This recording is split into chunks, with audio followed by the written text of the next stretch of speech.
Hello, beautiful people, and welcome to the Julie Poole Show. Let's chat universal energy. This show is for anyone interested in their inner power, manifesting and improving life. We'll be discussing spiritual consciousness, energy, empowerment, law of attraction, manifesting, and I'll be sharing my knowledge and opinions with you about it all. I've been a law of attraction coach, hypnotherapist, and spiritual teacher for more than 2 decades. I'm also an author, intuitive healer, and channeler. You can find me at Julie Poole on YouTube or on my website, juliepooleonline.com. So grab yourself a tea, a coffee, let's get comfy, and let's chat universal energy. Hello, beautiful people, and welcome to episode 4 of our little podcast. And we are today chatting about your spiritual power, the power within you to manifest, to create. Now, I'm going to read you a little bit from my latest book, which is called From Hoping to Having, the 3 R's to Create Your Best Life. Remember, reset, receive. The ultimate law of attraction guidebook. Now, in the first section, we are looking at remembering your power, and I want to share that with you.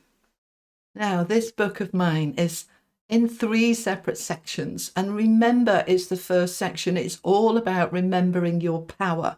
You cannot create what you want from a place of disempowerment. So in my book, I am helping you to remember your power.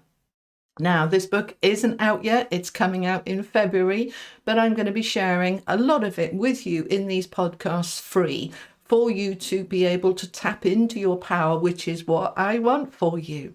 So this is from chapter 1 of part 1, remember, and it's called Your Creative Force. You, beautiful person, are a synergy. You are made up of many parts, and the sum of those parts is greater than each of the individual parts. Those parts are your mind, your body, your emotions and feelings, your spirit and soul, and your divine creative source energy. You are a spark of consciousness in the vastness of universal consciousness. You are so much more than you may currently comprehend. I want you to see your incredible magnificence and light, to understand and tap into more deeply your creative force within you that exists on multiple levels, to help you to fully realize who you are, to brighten your light and tune into your power so that you can create the life that you truly want. Each one of us is a being of incredible light, of immense power, fortitude, and inspiration. For us to be able to create our best life, we first need to know our power, or more correctly, to remember our power. We are going to explore this concept of power, enabling you to be more of who you truly are and to be able to receive what you truly want. We are always creating, constantly, consistently, absolutely, and always. When we create from a position of power, we manifest what we desire. When we create from a position of disempowerment, that of low confidence, negative self-belief, poor self-image, then generally we create that which we don't desire. We still create, either way. We will explore in this first part our incredible power. I will be showing you how to manifest powerfully so that you can create and live your best life. Many of you have become aware in recent times of the law of attraction and in your power to manifest all that you desire. However, for many, although you may have heard that you can magnetically draw to you that which you choose, you are often unable to manifest the evidence to support it. In other words, you don't see the results in your life that you want to see. Awareness and results are not one and the same, clearly.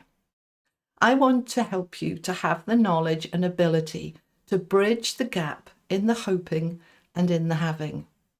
True power is evidenced in an abundantly, joyously harmonious life, along with beautifully balanced emotions, energy, and thought. I want you to experience the results that you really want to see. So what is it that you desire? Many of us want the same things. We want healthy, happy relationships and connections, relationships that help us to grow and be more of who we are. We are love, so we desire love and reach for it.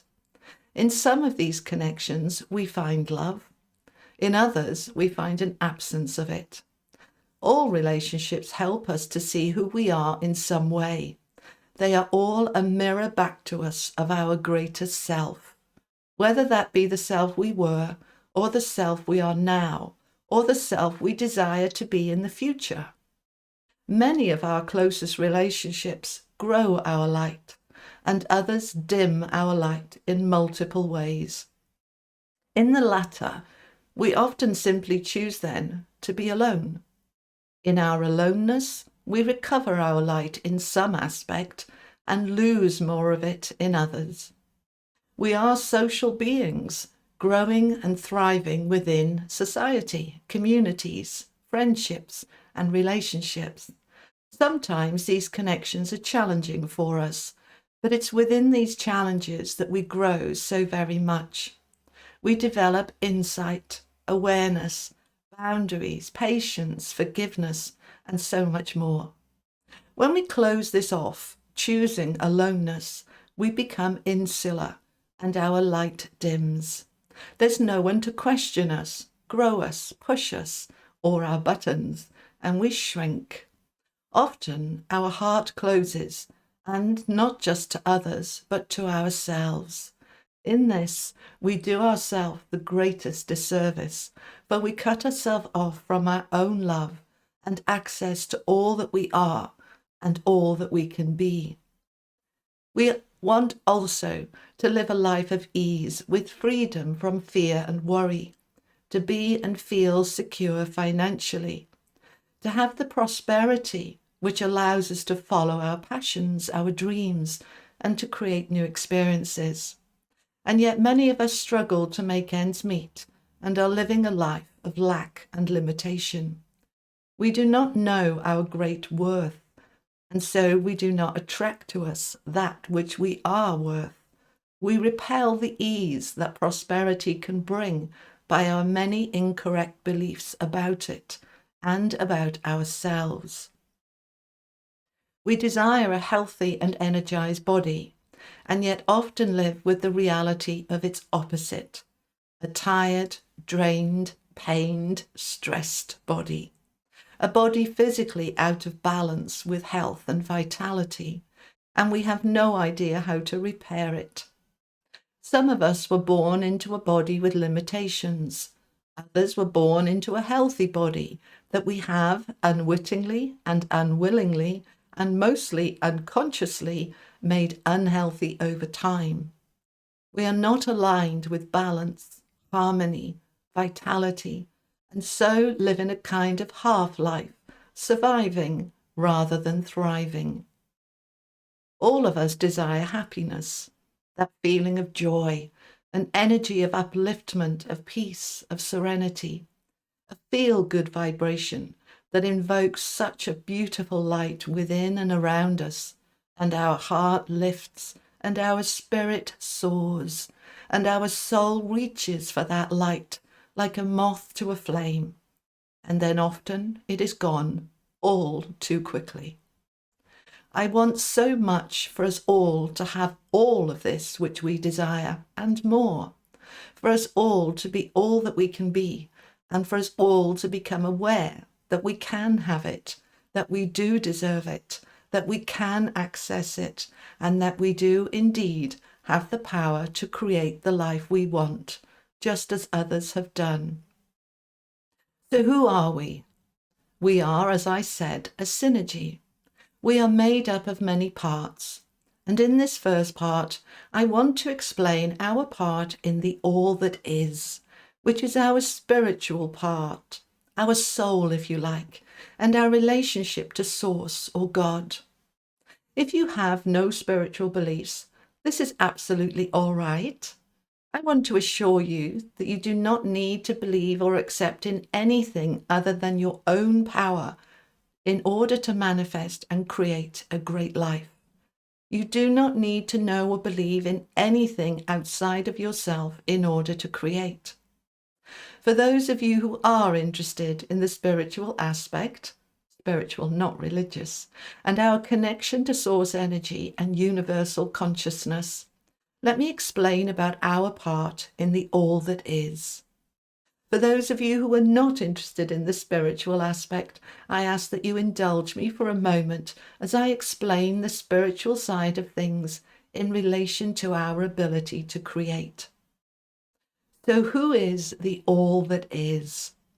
Let me share with you my understanding of the all that is, so that you can begin to know and feel your own creative power. And in the beginning, there was light. It was a light so bright it consumed itself. Darkness returned, and so it began again. This time, the light did not consume itself. It separated itself into smaller lights and encouraged those lights to brighten and grow. The lights grew brighter, and in time returned to the source of its creation with its own expanded light, rejoining with Source, creating an even brighter light, enabling Source to grow into more of itself without consuming itself. And Source understood that it had only grown because of the smaller lights returning, and Source experienced love for the smaller lights, and love was created. And the smaller lights became more as they knew and experienced love. And so love grew. And light returned to Source with even greater love, creating yet more love. And it was good. You are the light. You are the love. You are that small spark that separated from Source and then returned to Source expanded. You are what grew Source, expanded Source. Source is there because of you. I repeat, Source is there because of you. Source, or as I call the loving light of life and creation, all that is you and we and us and all. We are one with all that is. We are the light. We are the love that grew from the light. We are the power. We are the spark of consciousness that separated and grew and returned to Source. You are the light, the love, the power, and the way. You are that spark of consciousness. You hold power. You hold force. You hold love. And you hold light. This understanding of all that is so helpful for you in realizing your own importance, your own significance, and your own power. All that is the space and the space between space. It is in every atom, molecule, in every speck of light, and in every speck in the absence of light. It is all. It is everything. It is in every blade of grass, in the sky, in the air, in the water, in the body, in the mind, in the energy. It is within all that exists. This is why we call it all that is. It is also all that is not. As we are made up of atoms and particles, energy and light, then we too hold the energy of all that is. We have been misinformed, misled, lied to, and misguided by most of the spiritual and religious teachings throughout time.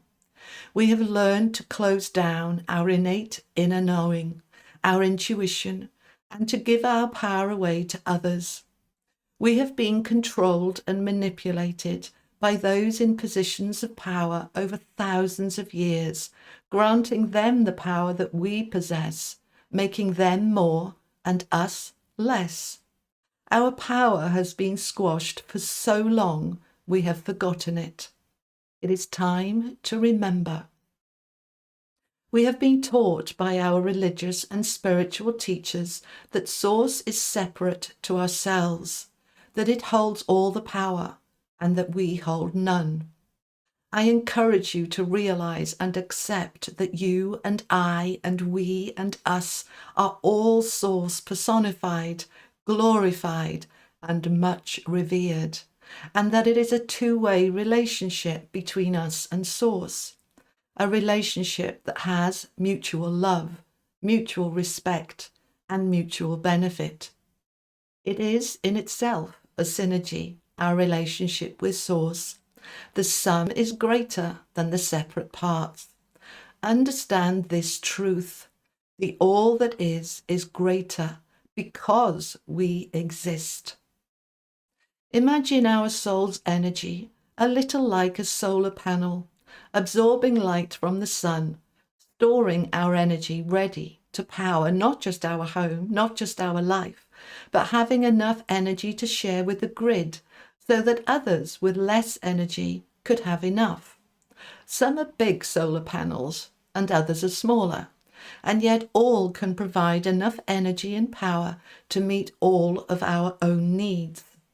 You and I are all solar panels. We are all full of energy, and we do share it with the grid and with Source. The grid is universal consciousness. We are a vital power supply to ourselves and to the whole grid, and we matter. Begin to see your power now. Imagine the most beautiful rose, capable of opening 100 petals of the most startling colour and brilliance, and of the incredible scent of those petals. Visualize that rose now in full bloom, with the scent wafting across the garden in the breeze, bringing pleasure to all that gaze upon it. Imagine the delight of that scent and colour to the pollinators, and the delight for the eyes of all that see its wonder and beauty. Now, imagine for a moment that another rose with the same capacity did not use all of its available power, holding much of it back, reserving it, opening only a few petals, and making sure those petals were not too bright and colourful. Why would it do this? Perhaps it did not trust the bees not to hurt it as they buzzed around its delicacy, searching hungrily for the pollen. Maybe the rose was simply shy, not seeing or knowing its beauty, wanting to hide, too afraid to be seen, and in so doing, denying the pleasure to the many of their senses awakening from the sight and smell of its blooms, simply because it did not know or trust in the pleasure it could give in its magnificence. Or perhaps it had been hurt previously when it had shown its power and purpose, being damaged in the process, and became too afraid to open its petals fully ever again. Perhaps it did not know it had such capacity for beauty at all. The rose had probably lived like that season after season, believing it had given all that it had, and then perhaps one day another rose nearby stepped into its full magnificence, its full power, and its full bloom, and the shriveled and sunken small rose watched and learned, and decided that it too wanted to show itself in all its glory.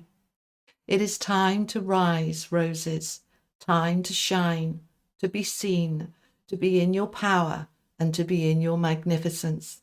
It is time to experience your power fully and be all that you can be. So as you'll see and hear from that explanation of Source, of all that is, you are the light, you are the power, you are Source personified, you are a spark of consciousness, you are divine, you are magnificent, you are powerful. So, How do we step into that power? How do we align with it? How do we allow all of our power to be enabled, activated, to let it shine? So first of all, it is to recognize and see your own light. We have dimmed it so very, very much over time. When we're young, when we're first born, when we're very little, we have the self-confidence of God. We know we're amazing. You look at any 2-year-old anywhere in the world, in any culture, and they will be manifesting, creating, imagining, playing. They believe in themselves. They have absolute trust. They love everyone and everything. And then gradually over time, it starts to close down. So how can we open it back up? How can we access that part of us that is the power, that is the light? So what I want you to do is imagine in your mind a filing cabinet system, as if like they have in offices in the basement, all the old archive filing systems, in those drawers, locked and blocked inside there. Every time we have a thought, a belief, it goes into the drawers. The drawers are our thought process, our belief processes. So I want you to imagine, very simply, don't make it complicated. Imagine your filing cabinets. You don't need to do a big deep meditation for this. You can do it while you're walking, running, exercising, whilst you're doing your chores, your housework. You can do it at any time where you can bring your attention with full focus into yourself. Difficult to do it while you're at your job, but you can certainly do it in all of those other scenarios there that I just gave you. Just imagine your filing cabinets, and I want you to imagine you are standing in front of it and you are in charge. You are the boss. You are the commander. You are totally having full authority over the contents of those cabinets. You may imagine one cabinet. You may imagine a whole row. That's all right.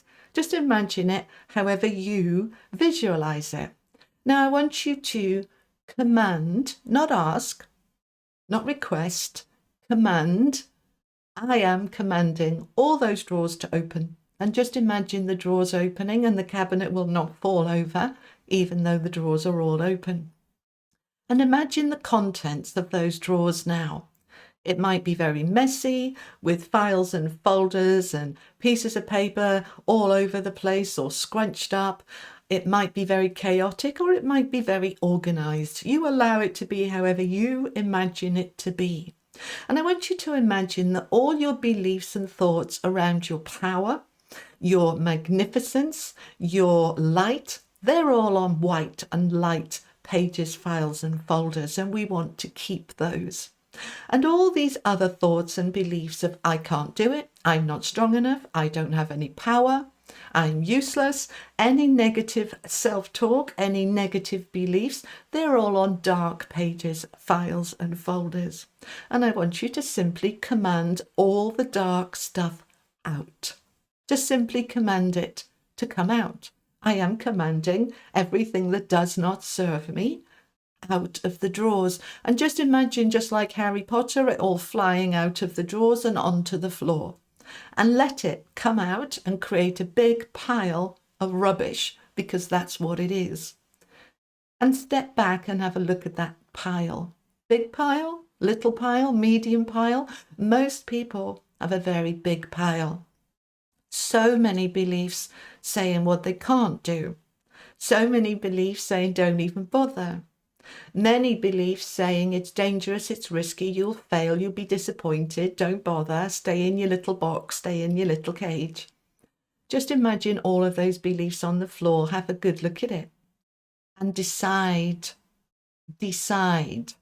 Don't think, don't hope, don't wish, just decide, I don't want this anymore. I don't need this anymore. This isn't serving me, this isn't helping me.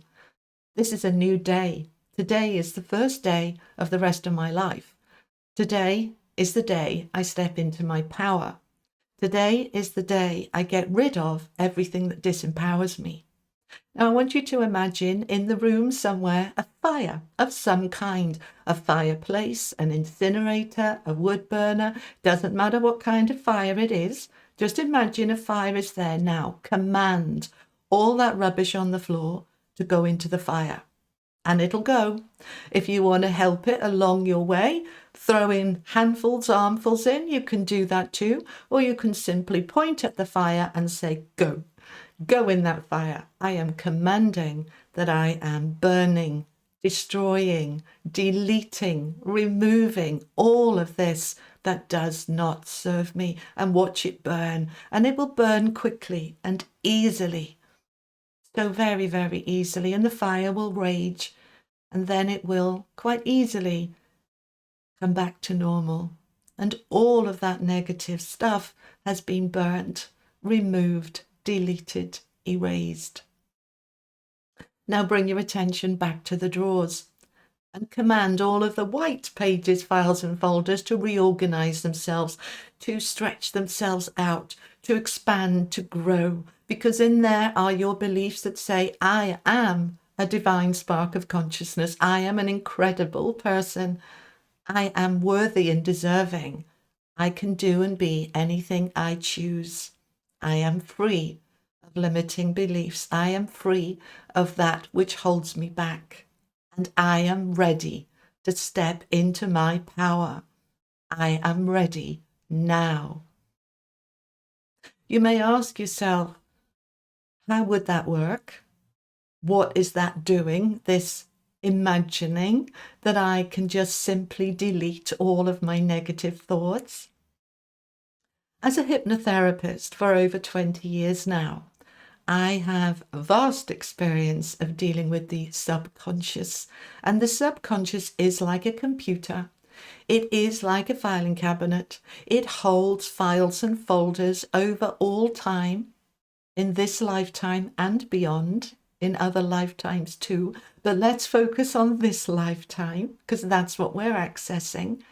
And when we command our subconscious, this is our internal universe. The subconscious is our internal universe. You are in charge of your mind. It's yours. You own it. You built it. You created it. It is yours to do what you want with.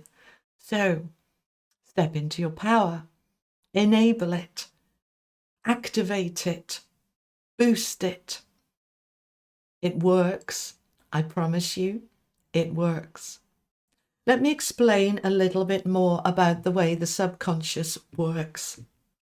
Many of you may believe that your conscious mind is the mind that is in charge. After all, this is the reasoning, thinking, logical mind in the frontal cortex, the mind that develops our reason, that's fully developed generally around the age of 25. So we tend to think our conscious mind is in charge. It isn't. It reflects the contents of the subconscious, which is where the beliefs are held. Let me give you an example to help you understand why and how the conscious mind is not in charge of your behavior. Let's imagine that you would like to lose weight. And you really like cakes and sugar. And your logical conscious mind knows that if you want to lose weight, you need to stop or reduce the cakes and the sugar. And you may make a decision that that's what you're doing. I'm not eating cakes and sugar anymore. I'm losing weight. The beliefs in the subconscious, however, are very established. Very old. They've been there a long time. And they are full of beliefs that say, I love cakes. Cakes are treats. Cakes are rewards. Remember when we were children and our parents may say to us, if you eat all of your dinner, you can have a dessert. You can have a sweet. If you're good, if you're a good girl, a good boy, you can have sweets. What this does is it creates a belief in our subconscious mind in the filing cabinet that says cakes and sweets are yummy, that they are rewards. So when we stop eating them when we're trying to lose weight, our subconscious will go into battle mode and it will believe that we are being punished because our rewards have been taken away. And you will find very quickly, usually within 2 weeks, that you are back on the cakes and back on the sweets, because the subconscious is far more powerful than the conscious mind. So to change the behavior, we go into the subconscious mind, into the filing cabinets, and we find those beliefs about the cakes and the sweets, and we put them in the fire and we burn them. And we replace them with new beliefs that do serve us. Beliefs such as sugar is toxic on my body. Sugar makes me fat and unhealthy and slow and sluggish. Cakes and sugar tend to bloat me up, upset my digestion, make me feel terrible. Now we have new beliefs that do serve you. When you have beliefs in the subconscious saying that cakes are harmful, sugar is harmful, you no longer want it. You no longer are battling. Your behavior, your actions change because the subconscious belief has changed. So in this episode, we've been talking about your power. And I have suggested that you imagine your filing cabinets full of beliefs that say, I have no power. Everyone's more powerful than me. Let's find those beliefs that go back when we were little that says I have no power, and when you were 6 or 7 or 8 years old, you likely did not have much power. I was certainly told what to wear. My clothes were chosen for me. My food was put in front of me, and there was no choice about what I could eat. There was absolutely a belief I have no power. My mom and my dad hold the power. And that is a belief that may still be active within you if it hasn't been deleted. It's out of date now. So let's go find it, let's delete it, and let's replace it with I have the power in my life.